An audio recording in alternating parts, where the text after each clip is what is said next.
Okay, so this afternoon we are going to just be looking at some of the discussions from the meeting of the Education Committee on the 24th of November, which had just the 4 witnesses, only one of which represented home educators. The first thing we want to draw out of that is their mention of figures on home education. They discussed this at quite some length, and so we want to take a look at what was said. Who would like to respond to that? I've got in front of me that local authorities reported to the Office of the Schools Adjudicator that 60,000 plus students were being electively home educated. I think the ADCS reported that it was over 75,000 students. Because that's something we picked up on. In fact, the total number for 2020 is 69,791. What they've actually done is to take a small number of local authorities were missing. They had 130, I believe, if I recall correctly. And instead of looking at previous figures for their missing authorities, they took an average and extrapolated it to come up with a figure of over 75,000. And they took no account of the fact that their responses came from the outliers. We have 4 or 5 local authorities where the numbers are very high, and the ADCS figures had all of those in it. And that's where the LGA took their information from, in part. And the figures, if you take an average, including all of the outliers on the high side and none of the outliers on the low side, of course that average is excessive and you get an overall over-extrapolation. My figures come from 151 local authorities and are therefore absolutely 100% accurate. And what those figures show is that from 2019 to 2020 census dates, rather than there being a doubling has been suggested by, I think it was Mr. Halfon, the numbers have risen by 25.74%. Now, a rise of 25.74% is very far from doubling. Even if you go back a few years and you take the 2017 figure, the rise has been only 48.83%. And what people also don't look at when they're examining the BEAR data is what else contributes to this rise. Yes, there is an element of new people coming to home education. Home education has become more widely known. People are coming to it. People are becoming more dissatisfied with what's happening in schools. They're coming to home education. And I have data on that if you'd like me to come to that in a minute. But the figure also doesn't take account of the fact that going back as recently as a few years ago, local authorities were less aware of home educating parents and children than they are now. There were more children who were unknown, but there has been a huge increase in local authorities hunting those children, actively looking for them, actively finding them and putting them onto their lists.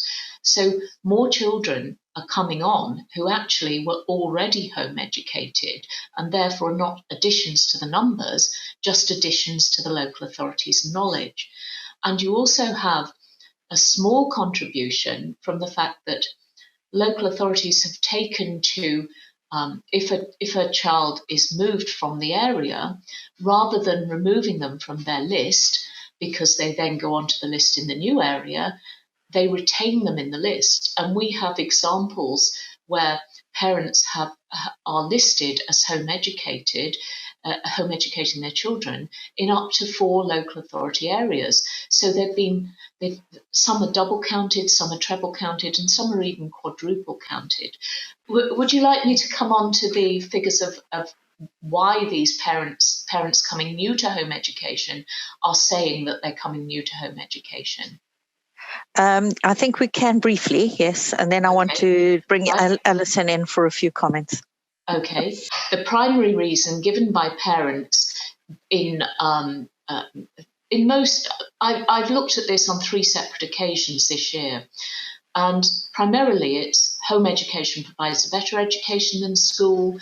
There is a general dissatisfaction with the school system. Health reasons not being met in school, the child has anxiety specifically, or the school could not meet the child's special needs. Moving on to in September, when I looked at these figures, the highest figure was still that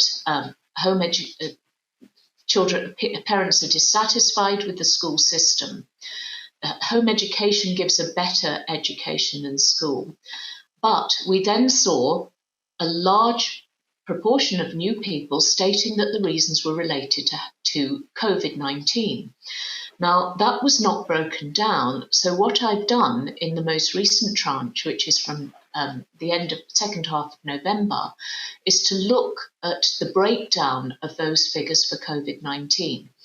And people coming new to home education during the month of November reported of the 537 parents who've made a report so far, 76 said home education provides a better education, 77 referred to health reasons, specifically anxiety, 82 stated that the lockdown had given them an opportunity to see that how much better their child thrived at school, and only 47 actually said it was related to COVID reasons, which were reasons about concerns for their health or the child's health or the health of relatives.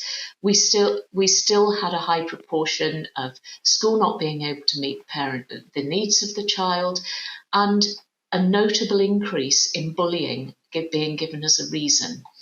Bullying always appears as a reason, but it's usually around 23 out of every 550. On this occasion, I've seen 44. Now, from comments people have made to me, it seems that this bullying has been around, in some instances, COVID reasons. The child would be anxious, the child would feel bullied because other children would tease them. That's not uniform, but that is a reason that's been given.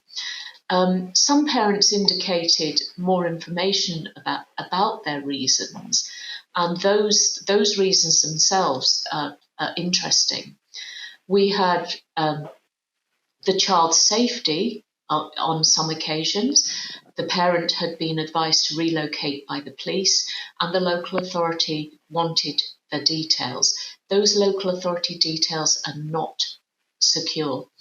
We've had children come to home education where a parent has died due to COVID. We have teachers saying they know that home education gives a better education than school. Coming to data, parents who have domestic abuse situations are telling me that they do not feel safe at school because they're all reporting to the local authority because their data is not secure. And on that point, very quickly to end, in the last 2 weeks, we've had 116 children's data released in Gateshead, circulated to all of the parents in Gateshead. And we've had, a few days ago, 8 different letters to different families with their children's details on, their addresses on, their names on, sent to one parent in one local authority area. Parents do not trust their local authorities to keep their data secure. That's what the figures are telling me. Yes. Well, thanks for that.